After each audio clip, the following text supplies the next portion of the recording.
BJP రాష్ట్ర శాఖ పిలుపు మేరకు జగిత్యాల జిల్లా శాఖ ఆధ్వర్యంలో ప్రభుత్వం ఇచ్చిన హామీలను నెరవేర్చాలని బీజేపీ పార్టీ నాయకులు ధర్నా నిర్వహించారు. ఈ సందర్భంగా బీజేపీ నాయకులు మాట్లాడుతూ, అధికారంలోకి రావడానికి ఆచరణకు సాధ్యం కాని ఎన్నో హామీలను కాంగ్రెస్ పార్టీ ఇచ్చిందని, అధికారంలోకి వచ్చి 2 సంవత్సరాలు గడిచిపోయినా ఇప్పటికీ ఒక్క హామీ కూడా అమలు చేయకపోవడం శోచనీయమని వారు ఆవేదన వ్యక్తం చేశారు. ప్రజలను కాంగ్రెస్ ప్రభుత్వం వంచిందని, మహిళలకు ఉచిత బస్సు ప్రయాణంలో బస్సుల సంఖ్యను తగ్గించి పేరుకు మాత్రమే అమలు చేస్తున్నారని, కళ్యాణ లక్ష్మితో పాటు తులం బంగారం అమలుకు నోచుకోలేదని వారు పేర్కొన్నారు. ప్రభుత్వం అప్పులు తప్ప అభివృద్ధి ఏమి చేయడం లేదు. గ్రామ పంచాయతీల కొరకు 14, 15 ఫైనాన్స్ కమిషన్ నిధులను కేంద్ర ప్రభుత్వం 60 కోట్ల వరకు విడుదల చేసిందని వారు తెలిపారు. కేంద్ర ప్రభుత్వం పథకాలే తప్ప రాష్ట్ర ప్రభుత్వం పథకాలు ఏమీ అమలు చేయడం లేదని, కేంద్రం అన్న మాట ప్రకారం పసుపు బోర్డు ఏర్పాటు చేసి పసుపు రైతులను ఆదుకుంటుంది. నిజామాబాద్ పార్లమెంటు పరిధిలో 2 కేంద్రీయ విద్యాలయాలను ఎంపీ అరవింద్ మంజూరు చేయించారు. ఇచ్చిన హామీలు అమలు చేయడం చేత కాకపోతే రాష్ట్ర ప్రభుత్వం గద్దె దిగిపోవాలని వారు డిమాండ్ చేశారు. ఒక్క హామీని కూడా నెరవేర్చలేదు. ఇదెంత దుర్మార్గం అంటే, ఈ యొక్క తెలంగాణ ప్రజలను మోసం చేసిన పార్టీ భారతదేశంలో ఏదైనా ఉందంటే అది మన యొక్క ఈ తెలంగాణ కాంగ్రెస్ ప్రభుత్వం మీకు నేను తెలియజేస్తున్నా. ఎంత అన్యాయం, ఎంత ద్రోహం ఇది. ఏదో ఒకటి ఈ బస్సులు ఫ్రీ బస్సులను ఇచ్చిండ్రు. ఇంతకుముందు ఎన్ని బస్సులు అయితే నడిచినాయో అన్న 50% బస్సులు నడుస్తున్నాయి. ఒకళ్ళ మీద ఒకళ్ళు ఎత్తున్నారు. మహిళలను చూస్తే మాకు బాగా బాధ అనిపిస్తుంది. ఒక్క మహిళ కన్నా కనీసం ఆ బస్సులో కూర్చుండిపోయే పరిస్థితి కనబడుతుందా? ఫుట్బోర్డ్ దాకా మహిళలను ఫుట్బోర్డ్ దాకా ఎక్కిస్తుండ్రు. ఇది దారుణము. దీన్ని ఈ యొక్క 6 గ్యారంటీల ఏ ఒక్కటి మీరు మేనిఫెస్టోలో పెట్టించి మీరు పబ్లిక్ మోసం చేసి గద్దెలెక్కి లక్షల కోట్లు అప్పు చేస్తున్నారు. ప్రతి వ్యక్తికి లక్షల ప్రతి పుట్టిన బిడ్డకు కూడా ప్రతి నెత్తికు లక్షల అప్పు తయారు చేసి పెట్టిండు ఈ రేవంత్ రెడ్డి ప్రభుత్వం. నేను అడుగుతున్నా, ఇవాళ ఇట్లా ప్రజలను ఎన్ని రోజులు మోసం చేస్తారు మీరు?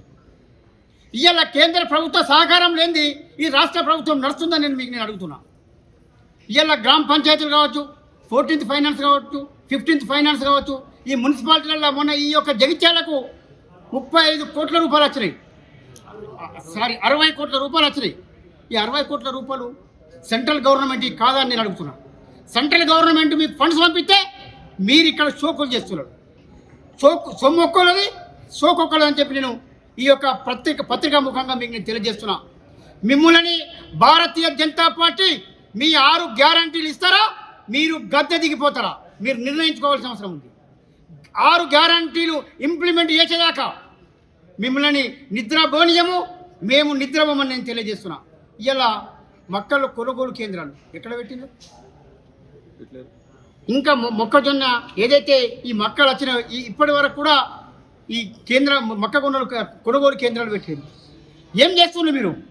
ఏమైనా ఈ యొక్క ఏదైతే రేవంత్ రెడ్డి గవర్నమెంట్ ఉందో మాటల ప్రభుత్వం తప్ప చేతల ప్రభుత్వం కాదని నేను మీకు తెలియజేస్తున్నాను. నేను ఈ ఇచ్చిన హామీలు మీరు 6 గ్యారంటీలు అయితే ఇంప్లిమెంట్ చేయాలా, లేదు బేషరతుగా గద్దె దిగిపోవాలని చెప్పి నేను ఈ యొక్క భారతీయ జనతా పార్టీ తరఫున నేను డిమాండ్ చేస్తున్నాను.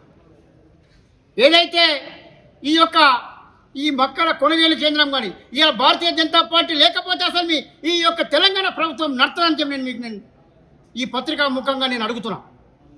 దీన్ని తక్షణమే ఈ యొక్క 6 గ్యారంటీలు అమలు చేయాలా, చేయకపోతే అతి త్వరలో భారతీయ జనతా పార్టీ పెద్ద మొత్తంలో ఆందోళన కార్యక్రమం చేపడుతుంది.